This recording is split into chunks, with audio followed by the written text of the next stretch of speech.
Buenas tardes, buenos días. Bueno, vamos con el último vídeo del tema 12 de neurociencia social cognitiva. En este último vídeo vamos a recalcar un par de asuntos de la teoría de la mente, un par de pinceladas más, y vamos a hacer referencia a los procesos precisamente que se llaman autorreferenciales o procesos sobre el autoconocimiento, como qué es lo que tiene que ver sobre nuestra capacidad de reflexionar sobre nosotros mismos, conocernos a nosotros mismos, tener memoria, recordarnos, etcétera, etcétera. ¿Vale? Bueno, lo primero sobre la teoría de la mente es un par de apuntes más. Comentábamos el otro día que, en el otro vídeo, perdón, que la teoría de la mente depende de las neuronas espejo y que bueno, pues se ha descubierto que aquellos niños que tienen autismo tienen menores niveles de activación en las neuronas espejo de ciertas zonas cerebrales. Ahora volveremos a citar las zonas cerebrales de las que hablamos. Lo que quiero resaltar aquí es que en una de las diapositivas tenéis una especie de escalerita dibujada que se llama bloques de construcción de dominio específico. Ahí es donde aparece lo que vamos aprendiendo a reconocer y lo que vamos aprendiendo a prever y predecir. Al principio aprendemos a detectar el movimiento biológico, aprendemos a detectar si nuestro perro se mueve, si nuestro gato se mueve, hacia dónde va, hacia dónde no va, si se mueven las hojas de los árboles. Después aprendemos a detectar el seguimiento y la dirección de la mirada. Los niños es espectaculares. La mamá mira hacia un lado y el niño mira hacia donde la mamá mira. Lo aprendemos a una velocidad increíble, muy, muy pronto. Lo mismo ocurre con otros niños. Cuando hay diferentes niños juntos, si un niño mira hacia un lado, el niño mira hacia ese lado también. Tampoco es específico de los niños, ¿eh? No nos creamos aquí una especie super superior porque eso lo hacen los gatos. También el siguiente paso es la detección de intenciones y metas. Esto ya no lo hacen los gatos. Somos capaces de detectar con qué intencionalidad la otra persona interactúa con nosotros o qué metas tiene la conducta del otro. El siguiente paso es la monitorización de la mirada, la atención compartida y el juego simulado. Somos capaces de jugar entre nosotros. Los jugadores de mus, por ejemplo, no tienen que contarse qué cartas tiene cada uno. Directamente, a través de señas, son capaces de prever y de analizar cuál es la jugada de su compañero o incluso la jugada de los compañeros contrarios. De hecho, esto es lo interesante en el juego del póker, por ejemplo, en leer qué es lo que tiene el otro y las intenciones del otro. Y de ahí la expresión en inglés poker face, que es la de quedarse quieto de manera imperturbable, impenetrable, que no te puedan leer cuáles son tus intenciones o cuál es tu siguiente movimiento. Y por último, el entendimiento de los deseos ajenos y de las creencias de los demás. Esto también es fundamental para nuestro día a día y para nuestra vida diaria. El próximo domingo es el Día de la Madre y casi todos nosotros pensamos que a nuestras madres les va a agradar o les va a gustar que nosotros les llamemos, les felicitemos o incluso, si tenemos ocasión, les podamos hacer algún tipo de detalle o de regalito. Bien. Técnicamente, este es uno de los problemas que presentan las personas que tienen autismo. Es decir, las personas que tienen autismo tienen un retraso en el desarrollo de esta teoría de la mente o tienen una total ausencia de la teoría de la mente. Sin embargo, entre los criterios clínicos para el diagnóstico del autismo no os vais a encontrar falta de teoría de la mente. No, os vais a encontrar que el trastorno del espectro autista es un trastorno en el que la persona hay dos grandes bloques de problemas. No voy a entrar en ello porque esto no es una clase de clínica, pero hay dos grandes bloques de problemas. El primer gran bloque de problemas es de comunicación interpersonal y el segundo gran bloque de problemas es el de rigidez comportamental y de mantenimiento de patrones y estereotipias que no sirven absolutamente para mucho, no decir para nada. La teoría de, valga la redundancia, la teoría sobre la falta o ausencia de teoría de la mente o retraso de la teoría de la mente en personas con autismo vino desarrollada por un experimento hecho por Baron Cohen en el año 1985. El experimento de Baron Cohen él puso diferentes pruebas a distintos niños. Bueno, los niños tenían que terminar una serie de historietas mecánicas o tenían que hacer una serie de interacciones conductuales o de historias que describían el nivel mental de la otra persona. Es curioso, a mí la prueba que más me gusta es el test de Annie y de Sally Ann. Sally es un muñequito, Ann es un muñequito. Sally tiene una cestita, Anne tiene una cajita. Cuando están Sally y Anne en la habitación, el niño está sentado delante, entonces el experimentador o el analista saca a Sally, saca a Anne, le pone a Sally su bolsita, a Anne le pone su cajita y mete en la bolsita de Sally una pelotita pequeña. Hace que Sally sale fuera de la escena, sale al recreo. Ah, mira, Sally se va al recreo. Sally se va al recreo. Anne se queda y según Sally va afuera, Anne abre la bolsita de Sally, coge la pelotita y lo mete en su cajita.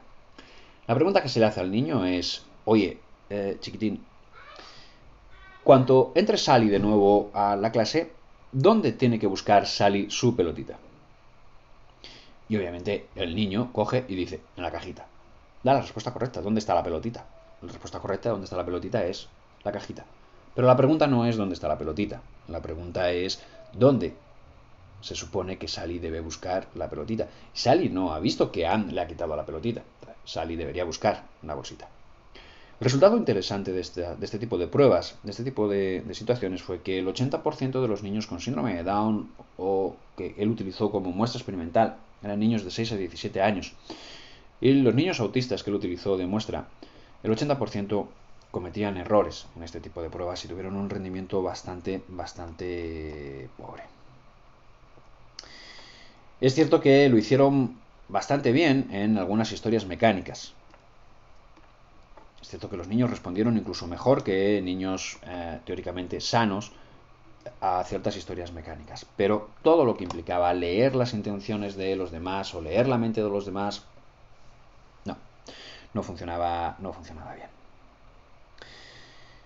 De hecho, hacían atribuciones equivocadas o atribuciones falsas.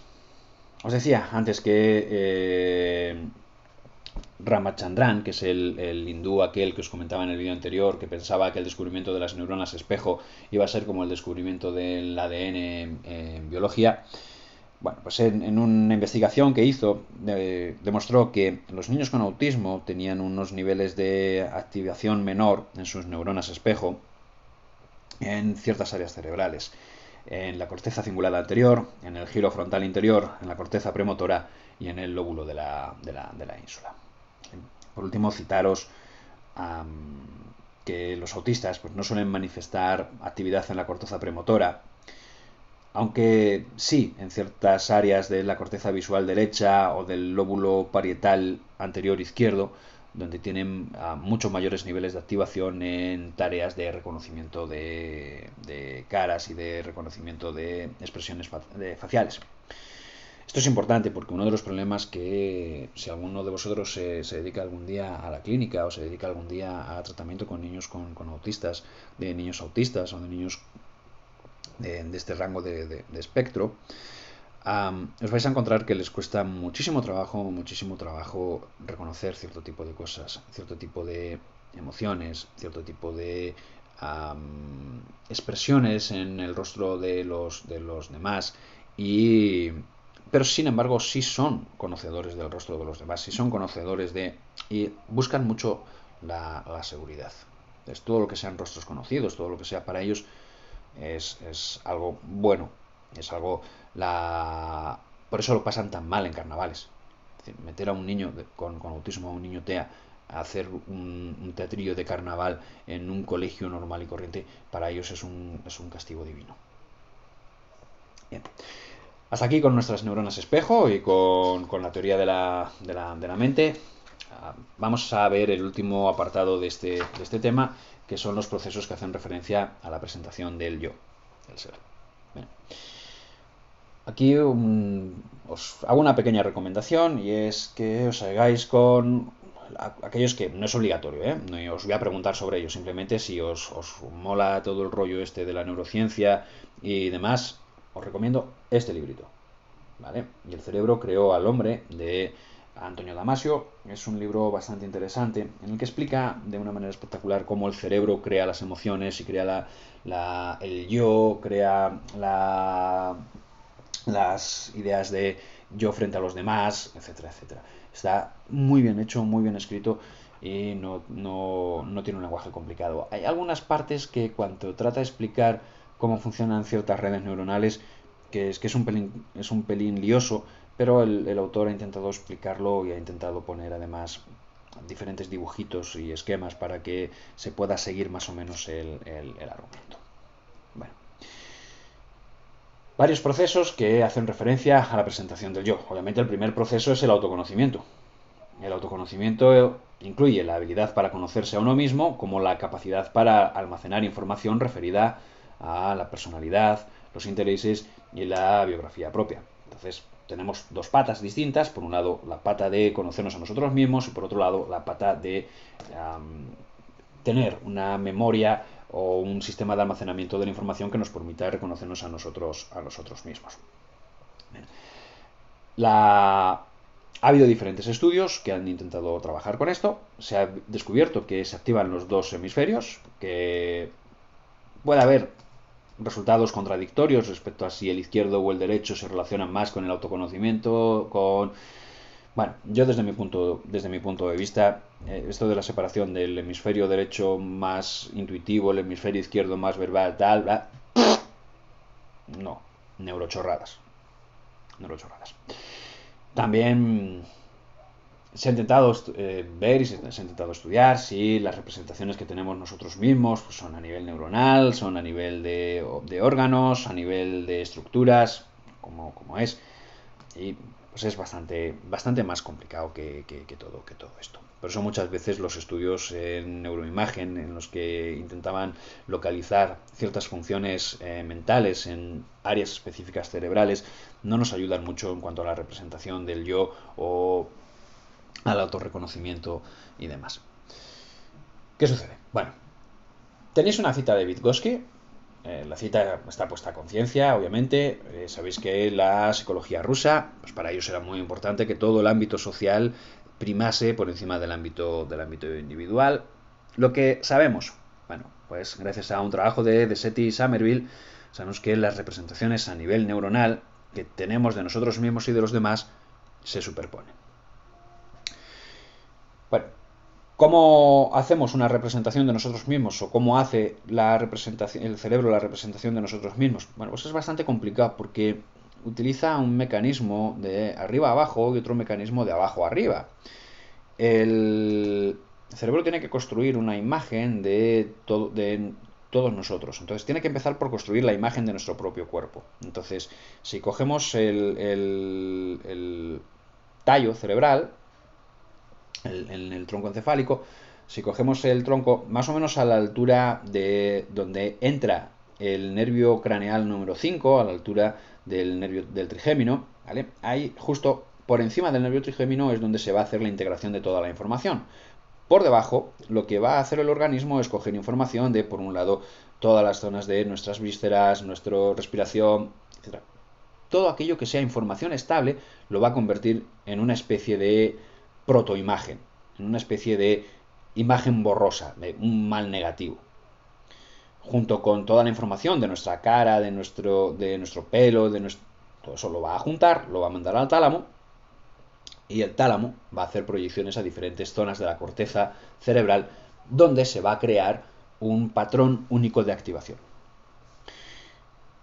Para que os hagáis una pequeña idea, Lisa Feldman Barrett, una neuropsicóloga que estudia las emociones y que también os recomiendo su libro que se llama La vida secreta del cerebro, Lisa Feldman Barrett afirma que la mente es un momento computacional de nuestro cerebro. Y a mí no me disgusta esta idea, a mí particularmente. Porque explica bastante bien algunos fenómenos. Bueno, ¿qué hace el sistema para conseguir la representación? Bueno, pues lo primero que tiene que hacer es aprender a reconocerse a uno mismo.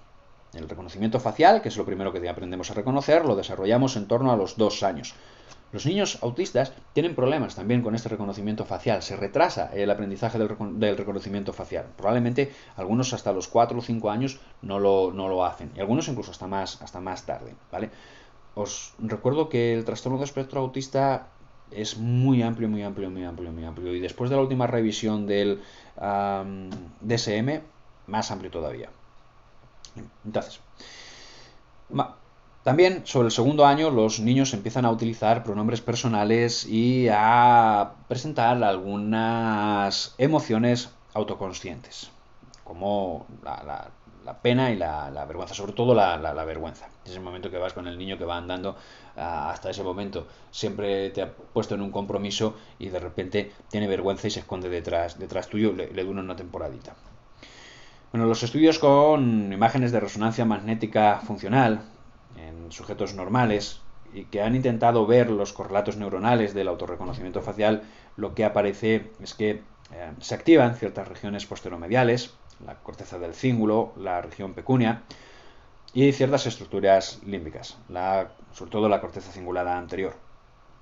También hay conexión entre el procesamiento autorreferencial, las estructuras mediales y un componente afectivo, estructuras límbicas de la información. Este componente es interesante y es interesante saber que existe este componente de, por un lado, la activación de nuestro autorreconocimiento y por otro lado las estructuras límbicas. Una segunda pata de nuestros efectos representacionales es el sentido de la agencia y el sentido de la pertenencia, o la automonitorización, el hecho de poder automonitorizar nuestra conducta, saber quién hace qué y qué hace qué. Es decir, se trata de reconocer nuestros propios cuerpos y nuestras propias acciones. Jane un neurólogo, en el año 2003, propuso que el mecanismo por el cual somos conscientes de nuestras propias acciones y que al mismo tiempo nos permite distinguir las acciones de los demás.